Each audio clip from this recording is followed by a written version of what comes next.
Kaliku Gibran Raka Buming Raka menjadi cawapresnya Prabowo. Awal mulanya pihak PDI yang mengajukan Gibran ke MK agar bisa menjadi bakal calon wakil presiden. Tujuannya untuk mendampingi calon presiden dari kubu PDI itu sendiri. Tapi malah terjadi pro kontra di dalam kubu PDI. Ada yang setuju, ada yang nggak setuju. Gibran dianggap kurang populer dan bisa jadi masalah yang berujung kalah. Di sisi lain, Jokowi sibuk mempertemukan Prabowo dan Ganjar. Jokowi ingin mereka bersatu, Prabowo calon presiden, Ganjar sebagai wakilnya. Ini pasti akan menjadi kemenangan yang mudah. Tapi Ganjar menolak dan memilih mengikuti instruksi dari Nyonya Besar, Megawati. Kalau bisa, jadi calon presiden ngapain jadi calon wakil? Toh PDI adalah partai besar. Pasti mudah menang, mungkin itu yang terlintas dalam pikiran Ganjar. Ganjar terlalu GR dan PID. Jokowi pun telah berdiskusi dengan Megawati agar Prabowo diduetkan dengan Ganjar. Jelas, Megawati menolak mentah-mentah. Lia masa partai yang 10 tahun menjadi presiden, tiba-tiba harus jadi wakil. Yo nggak maulah.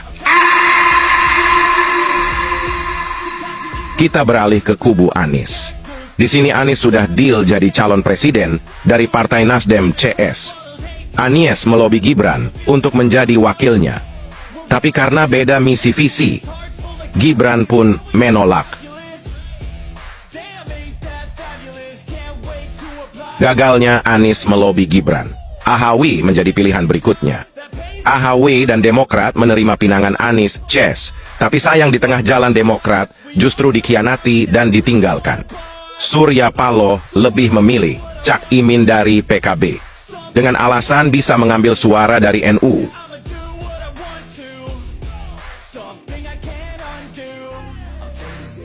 Kita ke kubu Prabowo. Prabowo belum mendapatkan wakil. Ada beberapa nama yang akan mereka usung.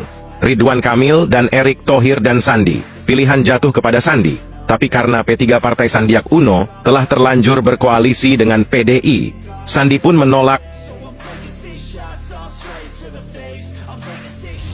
Saat itu keputusan MK keluar. Gibran memenuhi syarat untuk jadi wakil presiden. Nama Gibran masuk dalam bursa wakil presiden. Mengetahui itu Prabowo ingin meminang Gibran.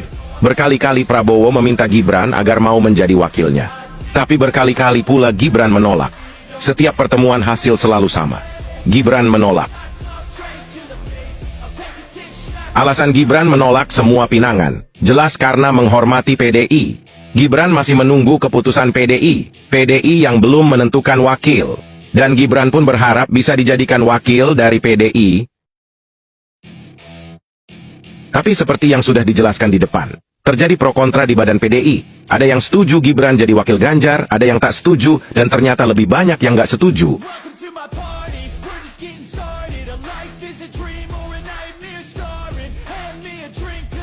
Sirna sudah harapan Gibran menjadi wakil Ganjar. PDI memilih Mahfud MD menjadi wakilnya.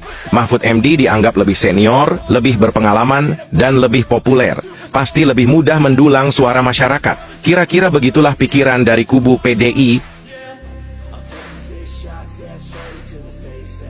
Jokowi yang mengetahui PDI memilih Mahfud MD menjadi wakil.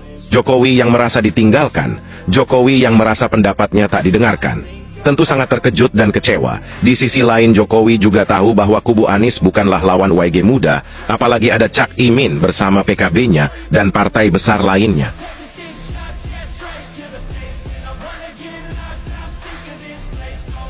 PDI dengan kesombongannya sangat yakin akan memenangkan pertarungan. Kepopuleran Ganjar dan Mahfud MD dianggap sudah lebih dari cukup untuk menghancurkan lawan. Jokowi yang terlanjur kecewa dengan PDIP. Jokowi yang tahu bahwa kubu Anies pasti akan memainkan isu agama seperti yang dilakukan ke Ahok. Jokowi yang yakin PDI belum tentu menang. Jokowi yang tahu programnya bisa saja terhenti bila Anies menang karena pro luar negeri. Di sini Jokowi mulai memainkan catur politiknya.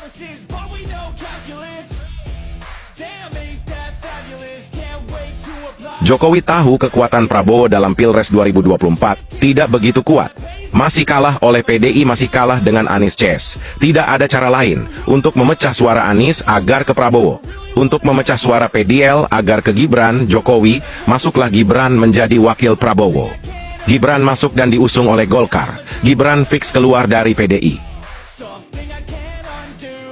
Masuknya Gibran ke kubu Prabowo disambut riang gembira dan semangat. Di sisi lain kubu PDI pecah. Suara PDI terbelah sesuai prediksi Jokowi. Suara Anies pun terpecah karena masih banyak yang setia dan kembali ke Prabowo.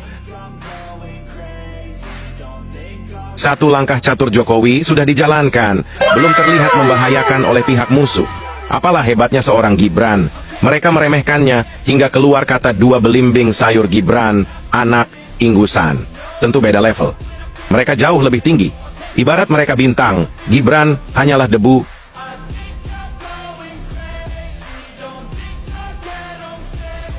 Seiring berjalannya waktu debat Capres-Cawapres berlangsung, eksibilitas dan survei Prabowo Gibran melambung tinggi, jauh meninggalkan lawan-lawannya. Disinilah musuh mulai panik. Mereka melakukan berbagai cara agar Gibran gugur menjadi wakil, menyalahkan MK dan membuat isu lainnya. Dan yang paling pedas adalah, Gibran adalah anak haram hasil dari keputusan MK.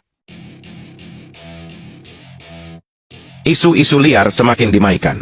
Jokowi pengkhianat PDI, Jokowi pengkhianat konstitusi, Jokowi sang dinasti politik, isu SARA disebar di mana-mana. Lalu apakah itu menurunkan eksibilitas Jokowi? Menurunkan antusias masyarakat untuk memilih Prabowo Gibran? Tentu tidak. Kredibilitas Prabowo Gibran semakin kuat. Masyarakat sudah muak jenuh dengan isu-isu seperti ini.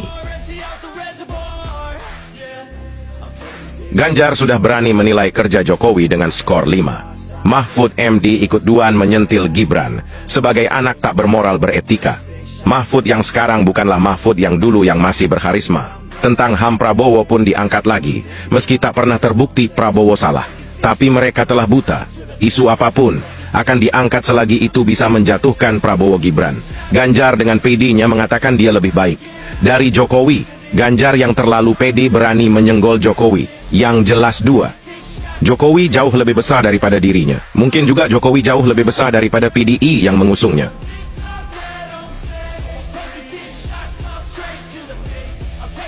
Andai kemarin Gibran menerima Anies, atau PDI menjadikan Gibran wakil, tentu keputusan MK tidak pernah disalahkan. Ibarat kata pepatah, nasi kemarin telah menjadi nasi goreng. Sudah terlambat. Kompetisi tetap harus berjalan. PDI yang lupa diri, merasa sudah sangat besar, merasa pasti menang dengan kesombongannya.